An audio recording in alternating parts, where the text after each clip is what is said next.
All right, Sagar, what are you looking at? Well, if you were to go back to the original days of the World Wide Web and the promise of the internet and tell everyone what the world would look like today, they would be stunned. They would be dismayed. The web in its original conception was to be a free marketplace of ideas and a tool for destroying established institutions to circumvent the centers of power. At first, that was kind of true. But over time, we saw that established institutions either co-opted the web or worse, that the new institutions of the web from the early days became their own centers of power.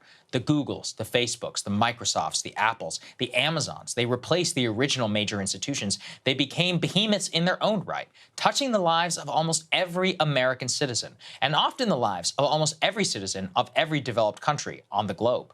This isn't just a touch either. We're talking about our ability to communicate, to enter our homes, to remit payment, to use transportation. All of this these days relies in some ways on these companies. And so these companies' impartiality is vitally important.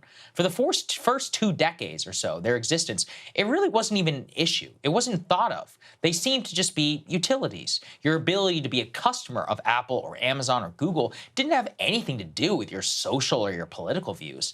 But then there was a great awakening. It happened. Everyone had to take a stand. The election of Trump only poured gasoline on that fire. Suddenly, the companies themselves, they're not just utilities anymore. They started to kick people off their services for reasons that had nothing to do of whether they could pay or not. And this set up a new dystopia, an almost private social credit score system where at any time, for any reason, your ability to exist as a normal human being in 2023 can just be cut off for wrongthink or even alleged wrongthink.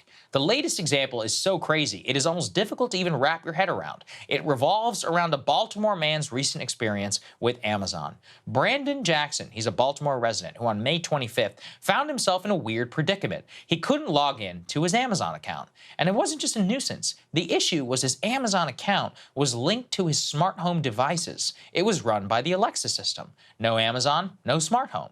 So he did some digging.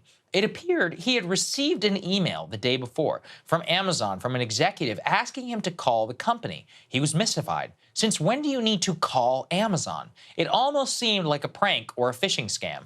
After he gets on the phone with the Amazon executive, he discovers the delivery driver of a package on a day before reported hearing a, quote, racist remark as he dropped his package off at Jackson's home.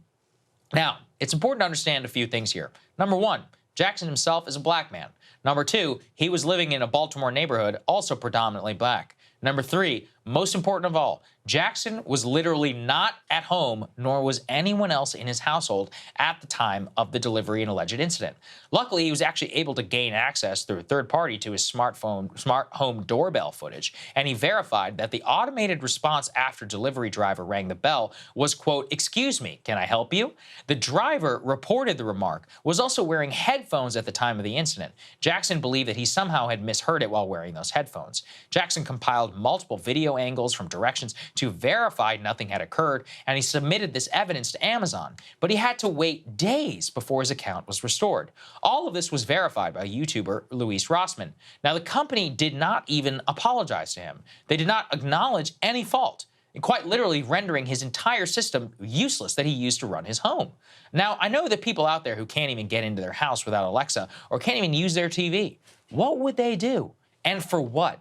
The guy didn't say anything. The moronic delivery driver misheard an automated remark. Does that mean from now on, all of us are literally at the mercy of hearing an Amazon delivery driver what they might or may not hear, onto whether our account can exist or not?